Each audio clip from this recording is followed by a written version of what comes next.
Hello and welcome. Today we have a 2001 Porsche Boxster. I've had this car for a couple months now, so I think it's time to do a review. It's out of the shop for a clutch. So this is it. It's a base model, not an S, but it is a manual because you shouldn't buy an automatic Porsche. This is powered by a flat six with 18 horsepower, maybe 223. It's in the 220 range. I don't know the exact specifics, but it's around there.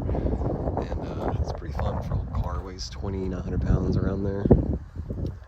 And the Tiptronic weighs, I think, 31. So 29 sounds about right. Anyway, we'll get into it. We'll do a interior, exterior walk around. We'll show the common flaws of these cars, as well as we'll do possibly driving section. Manual recording kind of sucks, but we'll give it a shot. So anyway, we'll go on the exterior first. This is finished in a gray color, obviously. It's based off of the Porsche Speedster was the original concept design, and obviously it's very 996 inspired, so headlights, fenders, seats, radio, very, very similar to 996, because the CEO of Porsche at the time, he had come from Toyota, and he wanted to cut down on costs since Porsche was about to go bankrupt in 2000s or late 90s, and that's why these cars look so similar. Also with this car, because it's a mid-engine, you have both a trunk and a front. And yeah, the rib seat, it's only got 103,000 miles, but it's been getting worse since I got the car. It actually wasn't there when I first got it, so we'll pop the trunk and the front. Give you a tour of them. So here's your trunk, or front, and then the spare tire goes here. I'd used a couple days ago, so it's not the most tied down right now. Batteries also in here, as well as a 6 CD changer, brake fluid, windshield wash fluid, and a little bit of wiring. There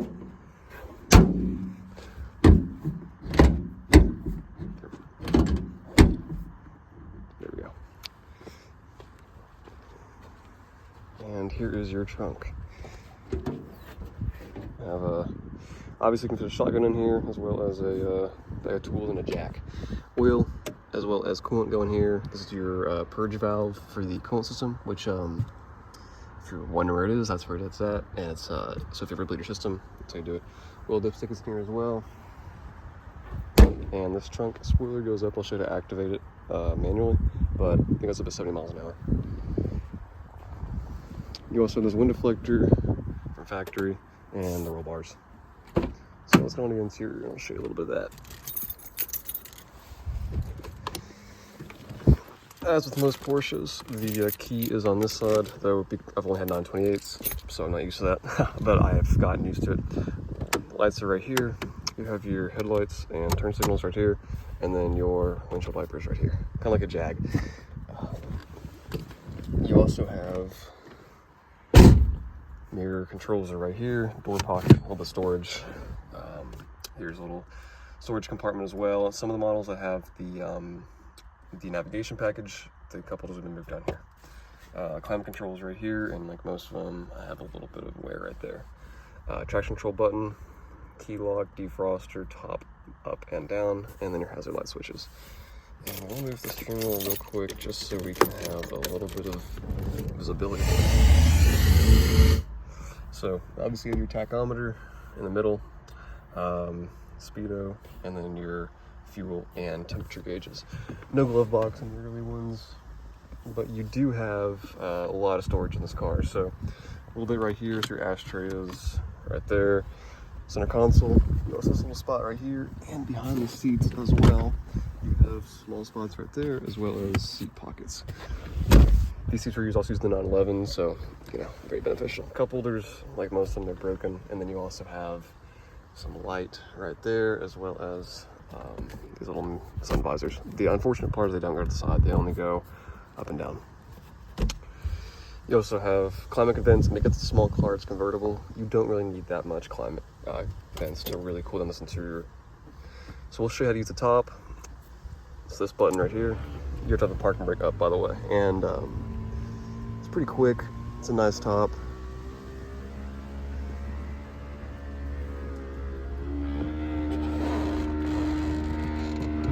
You wait till that button on the dash goes away. Latch it in, and the windows automatically go up.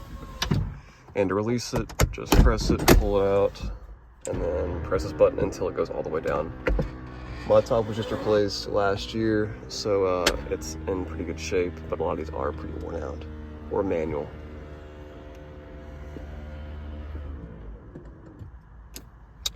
Now, I am 6'3", so I'm kind of tight in this car, not gonna lie. You have, this is how you move them forward and backwards in the 996, as well as you have some controls over here. Patch ties the exact same way. These cars, they're pretty good. Obviously, IMS problems, you've heard about that. Only 10% cars were affected, and that's from the run from 1997 all the way till 2005 when they replaced it for the 06 model year. Though the IMS issues continued until 2009. So, anyway, that is the interior. It's obviously a pretty small car. You also have a CD changer in here, but last time I did that, my it didn't turn on for about two minutes, so I'm not going to do that this time. This car over I paid $10,000 for the 100,000 miles. Texas prices I know are kind of ridiculous. I don't think that's good. Texas prices are kind of ridiculous, so I paid 911 prices for a Boxster. But it is what it is. Put a tag on this car real quick.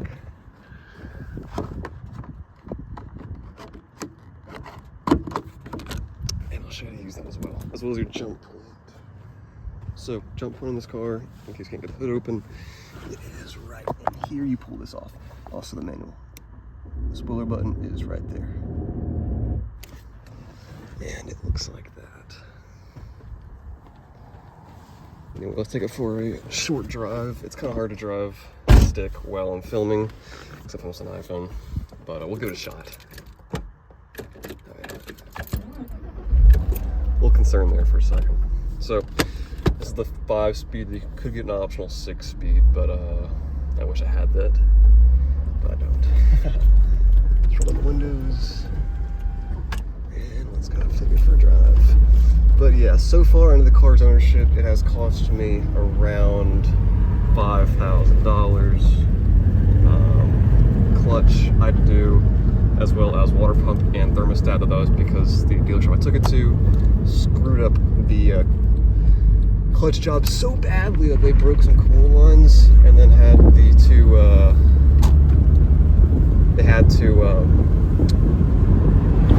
broke some coolant lines, installed put the wrong coolant in the car, and then it just wreaked havoc. And unfortunately, they wouldn't pay for it. So yeah, it's an ongoing issue. I have a lawyer involved, so I'm trying to get some money back from that. The $2,000 that I had to spend to fix the car. Other than that, it has an exhaust leak that happened when they also took it off. So I'm gonna check engine light now. Amazing. And yeah, they messed up the car pretty bad. I'm not going to mention them by name just because of, ongoing legal proceedings with them, but they messed up this car pretty bad. And that's why I'm selling it, actually. After I finish getting the exhaust manifolds fixed, they broke. It is going to be for sale. But it's sorted now. I fixed the water pump, thermostat, coolant flushes, did 3 to get it right.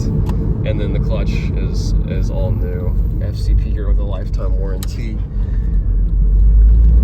But these are pretty fun cars. I mean, top speed's 155 miles an hour. I've tested that out, and they handle amazing. I mean, I wish I had better tires on it, but it is what it is. And yeah, I mean, my fuel range is kind of low to kind of just, a spur of the moment. But yeah, so this is my 2001 Porsche Boxster, not the S. Would I recommend this car? Absolutely. They're actually very fun cars. For the price, not Texas prices, but California prices of $6,000 for one of these things, it is a great purchase. But I found a DB7, so I might be picking that up. I've been kind of weighing my options. I either want to get a 911 or a DB7, just because I think this car would really benefit from an extra 100 horsepower. I think with another extra 100 horsepower, it'd be perfect. And I know that is basically an S or the next generation S. But those are $20,000. And for that money, you can get a 996, which is $20,000. So I'd rather have a 911 than a Boxster, and that's just saying that.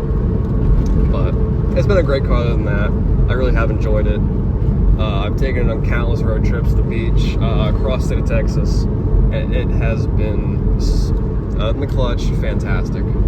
Hopefully y'all enjoyed watching this, and I'll catch y'all later.